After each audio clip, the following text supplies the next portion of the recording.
Trigonometry से related जी हमारा एक वर्ड प्रॉब्लम है जिसको आज हम सॉल्व करेंगे, और इसकी स्टेटमेंट के मुताबिक कुछ इस तरह से कि हिल से, यानी एक ग्राउंड लेवल से अगर हिल को देखा जाता है, इसकी टॉप ऑफ द हिल को, तो ये 45 डिग्री का एंगल ऑफ एलिवेशन बनता है। जबकि अगर आप इसी पॉइंट से 480 मीटर्स हिल की तरफ मज़ीद बढ़ते हैं तो ये एंगल जो है वो इंक्रीज़ होकर 60 डिग्री हो जाता है। अब इस इंफॉर्मेशन में रहते हुए हमने बताना होगा कि हाइट ऑफ द हिल क्या है। ठीक है, आपकी आसानी के लिए मैंने यहाँ पर एक स्नैप जो है वो सेव की हुई है। चलें जी, यहाँ पर एक हिल जो कि एक पहाड़ी हमें नज़र आ रही है। अगर हम इसी को अपने इस प्रॉब्लम से रिलेट करें तो काफ़ी हद तक हम समझ सकते हैं। देखें यहाँ पर ये यानी इसका पीक पॉइंट है, जिसको मैं यहाँ से अगर मैं इसकी हाइट लेना चाहूँ तो फिर इस पॉइंट से लेकर ग्राउंड लेवल तक, ग्राउंड लेवल कहाँ तक आएगा जी, फ़र्ज़ करें ये यहाँ तक, ये ग्राउंड लेवल आ रहा है। ठीक है, यानी ये हाइट ऑफ दी हमारे पास, फिर इसकी हिल की हाइट ये बनेगी।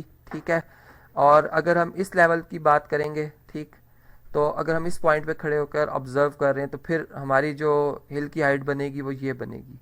तो मैंने आपको बताया कि प्रॉब्लम से रिलेट करने के लिए हमने यहाँ पर जो हमें आसानी के साथ जिस कंडीशन को हम समझ सकेंगे मैं उसे यहाँ पर रिलेट करूँगा। फ़र्ज़ करें कि हम ये कहते हैं कि हमारा जो ग्राउंड लेवल है वो इस जगह पर है, यानी इतनी हाइट पर है। ठीक, चूँकि जो स्नैप है उसके मुताबिक जो हमारा प्लेस है वो ऐसा है कि वहाँ पर ऊंचाई है। ठीक, और ये वो पॉइंट है जिसको हम टॉप ऑफ द हिल कह सकते हैं।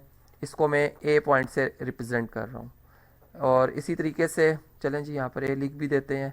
ये हमारा फिर बिल्कुल इसी की सीध में यहाँ पर अगर हम 90 के एंगल से आते हैं, हाइट क्योंकि हमने फाइंड आउट करनी है, तो 90 के एंगल से अगर हम इस तरह से आएंगे ग्राउंड लेवल की तरफ, बल्कि यहाँ पर इसको थोड़ा सा स्ट्रेट बनाने की कोशिश करते हैं यहाँ तक।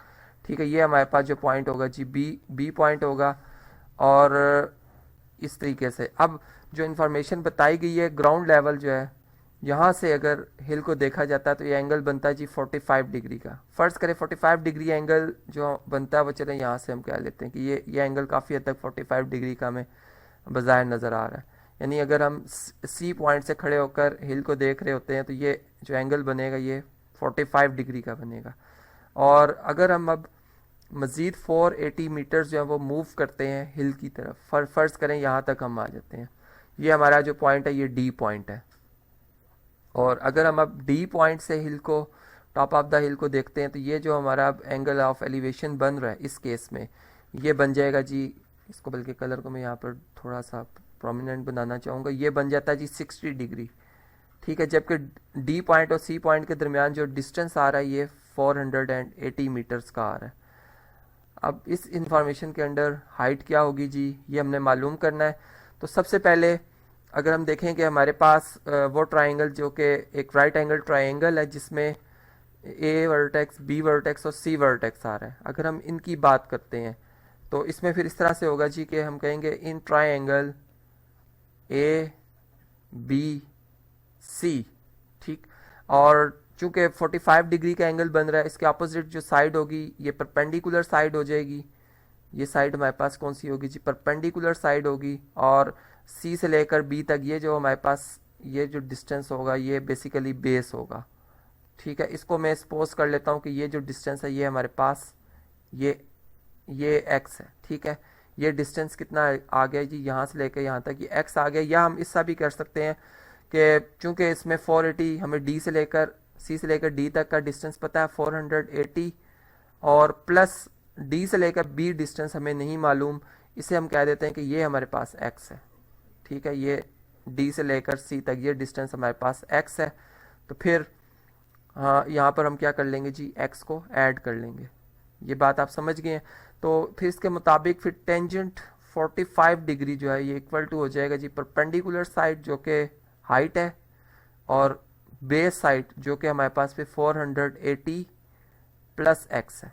अब टेंजेंट 45 डिग्री की वैल्यू होती है जी 1, हाइट हमने मालूम करनी है, ये बन जाएगा 480 प्लस एक्स, और 480 प्लस एक्स 1 से मल्टीप्लाई होके as it is 480 plus x आ जाएगा इक्वल टू एच के इक्वल। और चूंकि हमने हाइट मालूम करनी है, एक्स जो है यहाँ से सेपरेट किया जाएगा जी, x equal to h difference 480 आ जाएगा। अब इसे हम कह लेते हैं जी ये हमारी है इक्वेशन नंबर 1। अब इसके बाद जो हमारी वो ट्राइंगल जो कि यहाँ पर आपको नज़र आ रही है, जिसमें हमने ए वर्टेक्स, बी और डी वर्टेक्स लिखा है, अगर हम इस राइट एंगल ट्राइंगल को कंसीडर करते हैं तो इसमें ए बी डी हमारे पास ये वर्टिसेस आ रहे हैं, और इसमें जो हमारे पास परपेंडिकुलर वो हाइट है, लेकिन इसमें जो बेस होगी वो एक्स साइड होगी, ठीक है। उसमें बेस क्या है जी, हमारे पास एक्स साइड है। तो इसमें जब हम टेंजेंट 45 डिग्री टेंजेंट 60 डिग्री, चूंकि इसमें एंगल जो बन रहा है हमारे पास डी वर्टेक्स पे वो बन रहा है जी 60 डिग्री का, तो हम लिखेंगे tangent 60 degree equal to perpendicular over base जो कि एक्स है। यहाँ से टेंजेंट 60 डिग्री की वैल्यू ये आप जानते हैं जी कि स्क्वायर रूट ऑफ 3 होती है जी इसकी वैल्यू। यहाँ पर हम लिख देंगे square root of 3 equal to h divided by x, और इसको अगर हम मज़ीद सिंप्लीफाई करते हैं तो यहाँ से x जो है ये इक्वल टू आ जाएगा जी h divided by square root of 3, h divided by square root of 3। और अगर अब हम इक्वेशन नंबर 2 और 1, यानी ये हमारे पास 2 आ गई और 1 आ गई, अगर इन दोनों को कंपेयर करें तो यहाँ से हम x को एक तो एलिमिनेट कर देंगे, और दूसरी बात यह कि हम यहाँ से फिर जो हाइट है जो कि हमारा रिक्वायर्ड रिजल्ट है वो हम मालूम कर सकते हैं। तो यहाँ पर फिर हम ट्रांजिटिव प्रॉपर्टी ऑफ इक्वालिटी की बेस पर कंपेयर करने जा रहे हैं। मैं ऐसा से लिखूंगा जी कंपेयरिंग इक्वेशंस 1 एंड 2, और फिर दोनों बराबर हो जाएंगी जी, दोनों की चूंकि लेफ्ट साइड्स इक्वल हैं, तो h divided by square root of 3 ये इक्वल टू हो जाएगा किसके जी, h डिफरेंस 480 के। और यहाँ से मज़ीद हम फिर इसको अगर कैलकुलेट करें तो चलें जी, यहाँ पर इस तरह से हमारे पास रिजल्ट आएगा कि h ओवर, या इस तरह से हम कर लेते हैं कि 480 जो है 480 को हम शिफ्ट करते हैं जी लेफ्ट साइड पे, ये प्लस का हो जाएगा 480, जबकि राइट साइड पे h एज इट इज़, और इस टर्म को भी हम इधर शिफ्ट कर लेंगे तो इसके साइन क्या हो जाएंगे जी, चेंज हो जाएंगे। यहाँ से अगर हम h कॉमन लेते हैं तो हमारे पास फर्स्ट टर्म में h का मल्टीपल 1 होगा, जबकि सेकंड में 1 ओवर स्क्वायर रूट ऑफ 3 होगा। और इसको अगर हम फर्दर सिंप्लीफाई करते हैं तो यहाँ से स्क्वायर रूट, यानी हमारे पास जो एलसीएम आएगा स्क्वायर रूट ऑफ 3 आ जाएगा, स्क्वायर रूट ऑफ 3 1 से मल्टीप्लाई होकर स्क्वायर रूट ऑफ 3 माइनस 1 बन जाता है। और यहाँ से फिर हम इस तरह से भी लिख सकते हैं कि स्क्वायर रूट ऑफ 3 जो है वो लेफ्ट साइड पे आके जी 480 से क्या हो जाएगा, मल्टीप्लाई हो जाएगा स्क्वायर रूट ऑफ 3, जबकि ये जो हमारे पास वैल्यू है स्क्वायर रूट ऑफ 3 डिफरेंस 1 ये इधर आकर जी डिवाइड हो जाएगी और इक्वल टू आ जाएगा h के। तो इस तरह से अगर आप इस वैल्यू को अगर आप मज़ीद कैलकुलेट कर लेते हैं, कैलकुलेटर की मदद से सॉल्व करते हैं, तो आपके पास जो हाइट की वैल्यू आ जाएगी उसको आप अगर दर्ज कर लें, यानी इसका जो आंसर आएगा यहाँ पर मैं शो कर लेता हूँ, एक आपके लिए होमवर्क है जी। आपके पास जो जवाब आएगा वो आ जाएगा जी 1135.48, और चूंकि मीटर्स में हमें डिस्टेंस बताया गया था तो हाइट भी मीटर्स में ही आएगी। तो ये जी रिक्वायर्ड जो हमारी हिल की जो हमने हाइट मालूम करनी थी वो ये है इसका आंसर। तो आपने समझा कि किस तरह से हमने एक वर्ड प्रॉब्लम को जो कि रिलेट करा था हमारी ट्रिग्नोमेट्री से, हमने उसको उसकी मदद से यानी इस प्रॉब्लम को सॉल्व किया।